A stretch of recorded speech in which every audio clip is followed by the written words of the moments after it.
tocar com vocês neste vídeo sobre o técnico da seleção brasileira, o novo técnico da seleção brasileira, que ninguém sabe quando vai ser anunciado, até porque, né? Ninguém sabe ainda sobre os principais movimentos da CBF em torno da contratação desse novo técnico. Os movimentos existem, né? Mas eles são muito menos, né? Ativos, né? Proativos, né? Do que as pessoas pensam. Afinal de contas, se trata da CBF, né? Que é aquela entidade, né? Que geralmente quando eles querem falar com algum profissional, eles marcam um encontro por certo dia, um certo horário, e aí aquele profissional vai até a CBF e lá também estão os dirigentes para conversar com o profissional. Não é uma entidade que se você for lá para buscar, para encontrar com alguém, se encontrar com alguém, você vai encontrar alguém lá, né? Tem que ter um acordo prévio para encontrar alguém na CBF, né? Também é uma entidade que muitas vezes você liga lá e não encontra ninguém, né? Não tem ninguém para conversar com você. É um negócio impressionante, a CBF.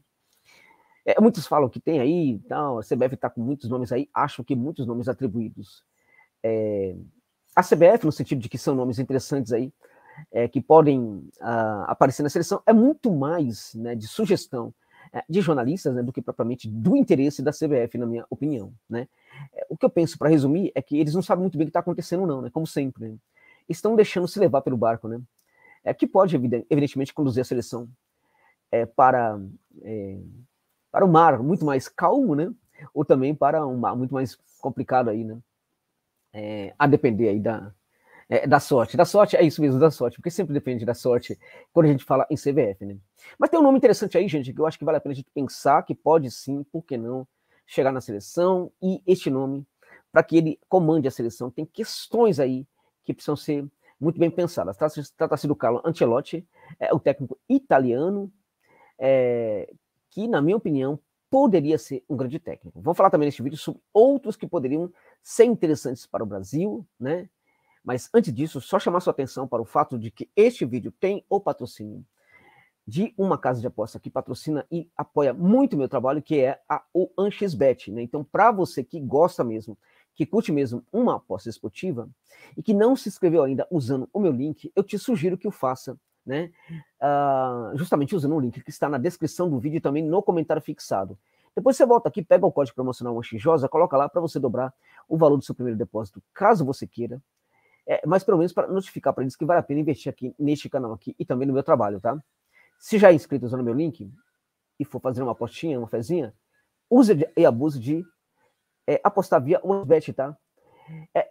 Gente, aproveite os jogos da Copa do Mundo que vamos ter aí amanhã e também na quarta-feira, né?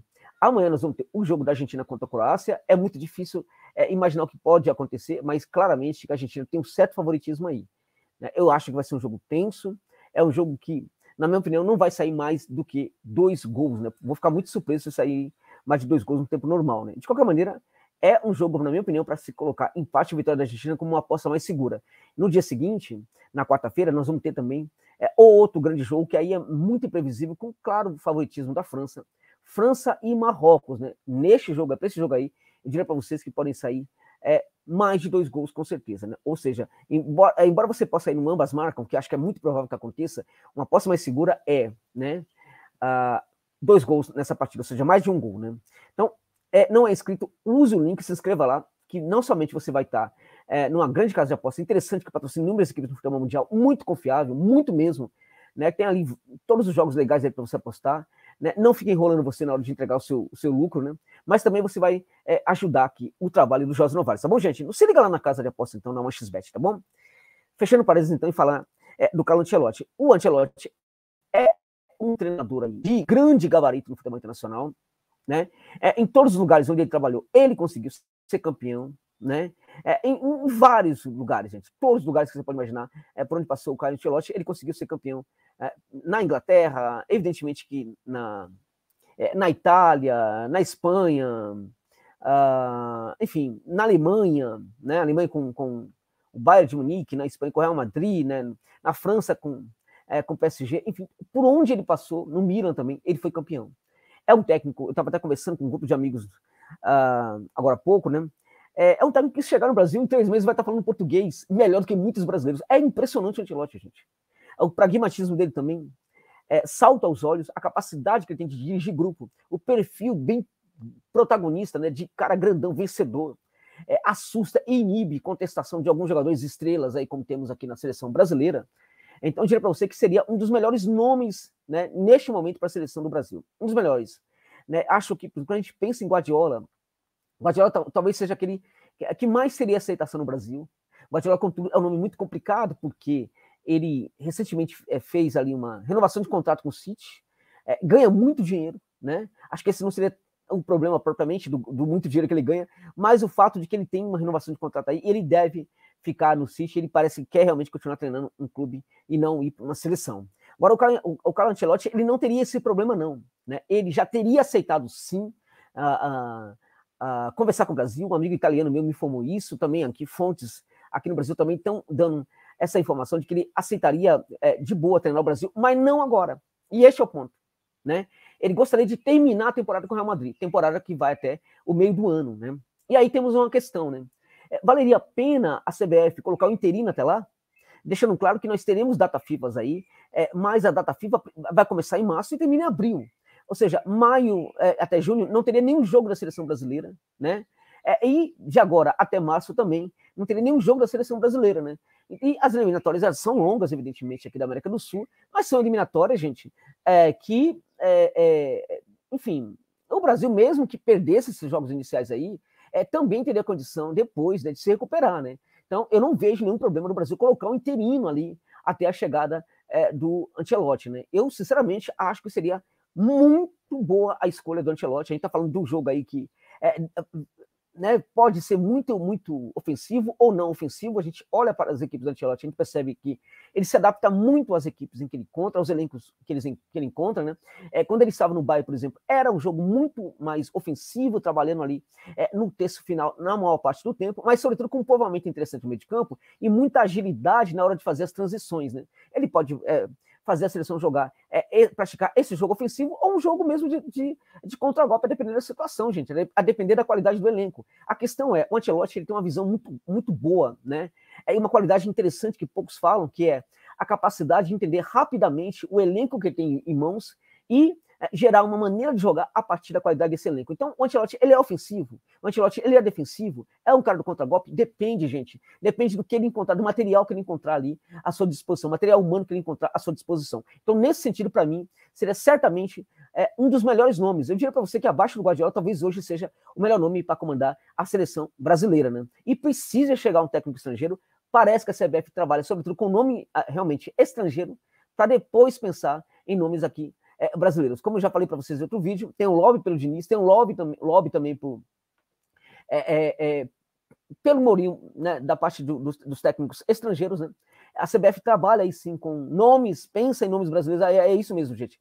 Ainda pensa em coisas como Renato Gaúcho, né, como Diniz, né, e outros técnicos aí, tupiniquins, que na minha opinião não daria muito certo, exceto se eles pudessem treinar a seleção brasileira. Uma sugestão para a CBF, já que o Dorival adora ser técnico tampão, ele poderia perfeitamente ser o técnico tampão até a chegada do, né, por que não, né, do Ancelotti aí para a seleção brasileira, né. O Diniz, portanto, é um desses caras aí, né, que conta aí com o lobby dos jogadores, inclusive. Por que não também o Diniz? Agora, vamos combinar, né? Deixar o trabalho Fluminense para assumir a seleção como tampão seria terrível, né? Os portugueses são muito bem vistos também na CBF, né? E ao contrário do que muita gente pensa, a CBF não estaria descartando o nome do Abel Ferreira, embora o Abel já teria feito críticas à CBF, né? Parece que o nome dele não está descartado, realmente não. Agora, portanto, o nome dele não é um consenso na CBF, mas não é um descarte dele na CBF, não. Agora, quais outros nomes poderiam chegar na seleção neste momento? Na minha opinião, Leonardo Jardim, ele está no Shabab dos Emirados Árabes Unidos, né? Chegou lá agora no meio de 2022, mas, meu amigo, proposta da seleção brasileira, vou contar para você, ele não pensaria duas vezes. Então, o que acontece? O nome de um cara como Leonardo Jardim, se pensarmos também um cara como Vilas Boas, se pensarmos também como um cara como o Cavalhal, estamos falando de técnicos, né, de uma linha mais ofensiva, na minha opinião, que combina muito mais com a CBF do que muitos outros nomes aí também, né? Um outro nome que, na minha opinião, poderia ser um ótimo técnico para o Brasil é o JJ, o Jorge Jesus, né? Um técnico que também chegaria na seleção e não seria muito contestado por alguns jogadores, porque o JJ é o cara que vai realmente pro pau com o jogador que contesta ele. Acho que a seleção precisa de um técnico de personalidade, muita personalidade, né? Quando a gente fala em Diniz, a gente fala tal, o problema desses técnicos aí é sobretudo o fato de que eles poderiam ser dirigidos pelos jogadores, né? E esses jogadores aí precisam tomar vergonha na cara e querer e parar com essa história de também, além de não jogar nada, né?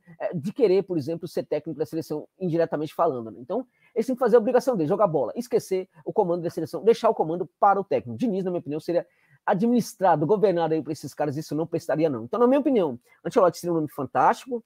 O fato de ele chegar em junho não seria um problema, na minha opinião. Por quê? Porque um técnico tampão ficaria aí até junho para segurar um pouco a onda. O prejuízo não seria realmente muito grande, não. E vale a pena esse investimento, né? Não pode ser o Ancelotti. Acho que nesse momento o técnico brasileiro está descartado. Eles não servem para os clubes brasileiros, né?